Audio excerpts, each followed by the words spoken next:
ዋው የዛሬው ይለያል ስላችሁ ቤተሰብ የጨረቃ ፋሚሊ እንዲሁም የብሩኬም የሀይሚም ወዳጅ አድናቂዎች በሙሉ እንኳን ደስ አላችሁ። እችን ቀን በጉጉት ስንጠብቃት የነበረችው ቀን ናት እውነት ለመናገር እና በጣም ደስ ብሎናል። በጣም ደስ የሚል ቪዲዮ ነው የሰሩት ዛሬ። እንዳያችሁት እንግዲህ ብሩኬም ሻንጣውን ይዞ ወደ ቤቱ ገብቷል። ያው መግቢያ ላይ እንዳያችሁት እንግዲህ ሀይሚ እምቢ ካለችኝ እኔ ብቻዬን ወደ ዱባይ እሄዳለሁ፣ እስከዛ ድረስ ግን ከሀይሚ ጋር በጣም ደስ የሚል ጊዜ ማሳለፍ እፈልጋለሁ። ብትነጫነጭም ብትቆጣም እንደባደብን ብቻ ግን ቤቴ ገብቼ ከሷ ጋር ጥሩ ጊዜ ለማሳለፍ እሞክራለሁ በተቻለኝ መጠን እና እሷ ካልሄደች እኔ ወደ ዱባይ እሄዳለሁ ብሏል ማለት ነው። ይሄ ብሩኬ የማይመስል ነገር ነው። አንተ ራስህ አሁን እዚህ ብቻዋን ትታሃት ሂደህ እዛ የምር ልብህ ተረጋግቶ ይቀመጣል? አይቀመጥም።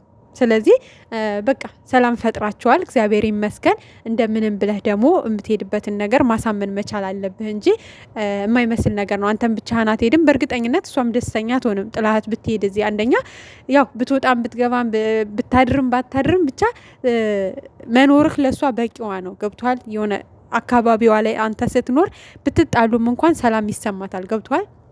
ለምሳሌ ሰሞኑን ስትሄድ ቤት ደስተኛ ናት። እንደዚህ ብቻህን ስትሄድ ደስተኛ ሆና ነው የምትቀበል። ያን ያክል አንዳንድ ነገር ጣል ጣል ብታረግም ያን ያክል መጥፎ ነገር አላየንባትም። የእሷ ችግሯ ሴት ነው። ሴት ደግሞ በዙሪያ ማራቅ ነው ያለብህ። እንግዲህ ዛሬ እንደተናገርከው ከሆነ እኔ ጓደኛ ምናምን ቤተሰብ ሰው ላይኖረኝ ነው ወይ? በቃ በመልካም ነገር ከቀረቡኝ እኔም በመልካም ነገር ነው የምቀርባቸው። ሌላ ነገር ደግሞ እኔ ጋር የለም። ስለዚህ ለእኔ ጥሩ የሆኑን ሰዎች እኔ አስከፍቼ ከኔ ራቁ ማለት አልችልም ብለሃል። ኦኬ እሱ ልክ ነህ። እኔ ማነኝ ነው ያልከው፣ ሰው ነህ። አዎ በመልካም ከቀረቡህ ሰዎችን የሆነ መልካም ሆነው ቀርበው በግድ የሆነ ከህይወት ይወጡ ማለት ትንሽ ይከብዳል። ልክ ነህ። ግን ደግሞ አቀራረባቸውን ያስተካክሉ ነው የኛ ጥያቄ። ገደብ አለ ሁሉ ነገር። ጓደኛም ገደብ አለው። ሁሉ ነገር ገደብ አለው። ገደብ አበጅለት። በየዋህነትህ ሁልጊዜ ወጥመድ ውስጥ አትግባ ነው። የተመልካችንም ምክር መስማት መቻል አለብህ። እንደዩ አይነት ችግር እንዳይገጥምህ ለራስህ ተጠንቀቅ ማለት ገደብ ይኑረው እንጂ እኮ ሰው አይኑርህ ጓደኛ አይኑርህ ምናምን ሳይሆን ይኑርህ፣ ግን ደግሞ ገደባቸውን እንዳያልፉ አድርጋቸው። ኮስተር በል። ጓደኛ የጓደኛ ቦታ አለው። ከዛ ውጭ ግን አልፎ መጥቶ ፍቅረኛ ያለውን ወንድ እንደዛ ማድረግ የለባትም ነው። እኛ ላንተ ነው ማለት ላንተ እንዳትጎዳ ነገ እንደዩ የሆነ ነገር ብላ እንዳትመጣና ችግር ውስጥ እንዳትከትህ ላንተ በማዘን እንጂ ለሰው እኮ ሰው መድኃኒቱ ነው። ግን ደግሞ አለ አይደለ በቃ ሁሉም ነገር ገደብ አለው ለማለት ፈልገን ነው። ለማንኛውም እሱን አንተ ታውቃለህ። እንግዲህ ካንተ በላይ እኛ አናቅም። ግን ደግሞ ዋናው የኛ ጉዳይ የሀይሚና ያንተ ሰላም መመለሱ ነው። እሱ ደግሞ ሰላሙ ተመልሷል፣ እግዚአብሔር ይመስገን። በጣም ደስ ብሎናል። ግን ደግሞ ወደ ዱባይ ብቻዬን እሄዳለሁ ያልከው ነገር እኛን አላሳመነንም፣ ደስም አይልም። ታውቃለህ ብቻዋን ናት እዚህ። የሆነ አይታወቅም ደግሞ ያንተን መሄድ አውቀው የሆነ ሰው ችግር ሊፈጥር ይችላል። ገብቷል?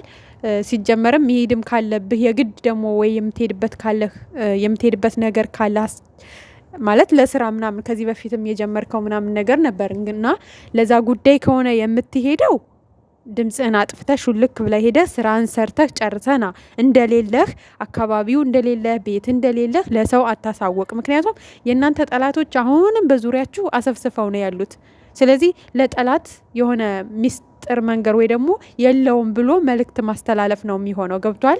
እሷን ይዘህ የምትሄድ ከሆነ ኦኬ ችግር የለብንም፣ ሁለታችሁ አንድ ላይ ስለሆናችሁ ምንም አይመጣም። ግን ደግሞ እሷን አልሄድም ብላኛለች በቃ እሷን ትቼ እኔ እሄዳለሁ ካልክ ደግሞ ቤቷ የሆነ ሰው ሊመጣ ይችላል። አሁን ኦልሬዲ ብዙ ሰው ቤቱን አውቆታል። እዩም የሆነ ሰው ልትልክ ትችላለች። ገብቷል? የልጅቷን ህይወት ሊያበላሹት ይችላሉ። በሆነ ወጥመድ ውስጥ ሊከቷት ይችላሉ። ሀይሚ ደግሞ ታውቃለህ አንተ ላይ ናት በቃ ጠንካራ፣ አንተ ላይ ናት የሆነ አላደል ኮስተር የምትለው ስሬስ የምትሆነው ሁሉ ነገሯ የሆነ ብርታቷን የምታሳየው ወይ ደግሞ ጥንካሬዋን የምታሳየው አንተ ላይ ነው። ሌላ ነገር ግን የሆነ ቶሎ የምትደነግጥ አይነት ልጅ ናት። ከዚህ በፊትም ብዙ ጊዜ አይተናታል። በጣም ሼም የሚይዛት ልጅ ናት። ቶሎ ነው የምትደነግጠው። በጣም የምትፈራ ልጅ ናት። ብዙ ጊዜ አይተናታል በተለያየ ቪዲዮ ላይ ማለት ነው። አንዳንድ ነገሮች እንደዚህ ሲገጥሙ ኖ ብላ እንትን ለማለት በጣም ሼም የሚይዛት ልጅ ናት። ሉንታ የሚያጠቃት ልጅ ናት እና ለጠላት ጆሮ ይህን ነገር አታሳውቅ ለማለት ፈልጌ ነው። ግዴታ የምትሄድ ከሆነ ለስራ ጉዳይ ሹልክ ብላ ሂድ፣ አለመኖርህን አታሳውቅ። ይሄን ነው ልልህ የምፈልገው። ግን ደግሞ ጥለሃት እንዳትሄድ በእርግጠኝነት እሷም ተመልሳ አብራህ ትሄዳለች ብዬ አስባለሁ። ምክንያቱም አሁን ቤት ገብታል፣ ማንንም ሰው ወደ ቤት እንዳታመጣባት።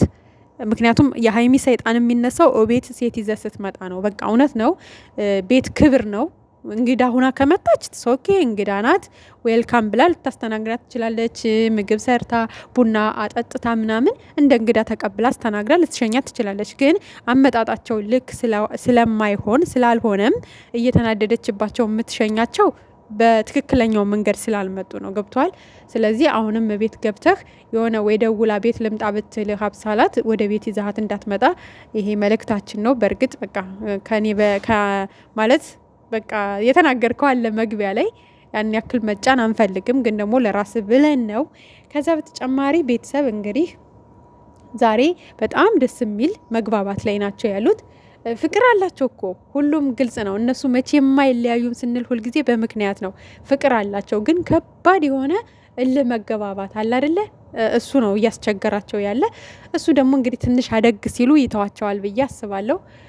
ሁሉም ነገር ያው እድሜ እየጨመረ ሲሄድ መብሰል አለ፣ ነገሮችን በጥልቅ ማስተዋል ምናምን የሚባል ነገር እየጨመረ ነው ከእድሜ እኩል የሚመጣውና ትንሽ የሆነ ከባድ አቬሬጅ ላይ ስለሆኑ ይመስለኛል ትንሽ እንግዲህ ወደ 22 ወደ 23 ወደ 24 ሲገቡ ይረጋጋሉ ብዬ አስባለሁ። እስከዛ እንግዲህ መቀጣጠል ነው አብረው እኛም ከነሱ ጋር እና ለማንኛውም እንኳን ወደ ቤት በሰላም ገባ። እዛው ቤት ሆናችሁ ተጨቃጨቃችሁ ምን በነገራችን ላይ ቤት ከሆኑ ሰላም ይፈጥራሉ ብዬ አስባለሁ። እሱም አርፎ ቤቱ በስነ ስርዓት ከተቀመጠ ማንንም ካላመጣ ሀይሚ በእርግጠኝነት ነው የምላችሁ ተመልሳ አብረው የሚሄዱ እድል አለ ብዬ ነው የማስበው። እና እንኳን ደስ አላችሁ የምር። በእነሱ መጣላት፣ በእነሱ ጭቅጭቅ፣ በእነሱ ትርምምስ ውስጥ በጣም ብዙ ሰው ራሱን ያጨናነቃል። አይምሮ በቃ በጣም የተጨናነቀና አረ ይሄ ነገር በቃ እስከ መቼ ነው? ጨነቀን እኮ ስራ መስራት እኮ አልቻልንም፣ ምንድን ነው ላላችሁ ሁሉ ይሄ ለእናንተ ትልቅ ደስታ ነውና እንኳን ደስ አላችሁ ማለት እፈልጋለሁ። የነገን ደግሞ እግዚአብሔር ያውቃል። ሲሆን በቃ ደስተኛ ሆነው የጉዟቸውን ሊነግሩን ይችላሉ ስለ ጉዟቸው። ካልሆነም ደግሞ ዋናው እዛው ቤታቸው ሆነው ችግራቸውን ለራሳቸው መፍታት ነው ያለባቸው። ገብቷቸዋል። በቃ አሁን ማንም የለባቸውም ቤት በስነ ስርዓቱ ተነጋግረው ቁጭ ብለው መተማመን በቃ ያለምንም ፍራቻ በነፃነት ችግራቸውን ያወራሉ ብዬ አስባለሁ። እና ሰው ሳይኖር እና ሰው ሲኖር አንድ አይደለም። ሰው ሳይኖር በግልጽ እየተደባደባችሁም እየተሰዳደባችሁም የሆዳችሁን አውጥታችሁ ያለምንም ስጋት ያለምንም ፍራቻ እርስ በርስ ተነጋግራችሁ ችግራችሁን እንደምትፈቱት ተስፋ እናደርጋለን። መልካም ጊዜ ይሁንላችሁ። ደስ የሚል ጊዜ ነበር። ደስ ብሎናል የምር።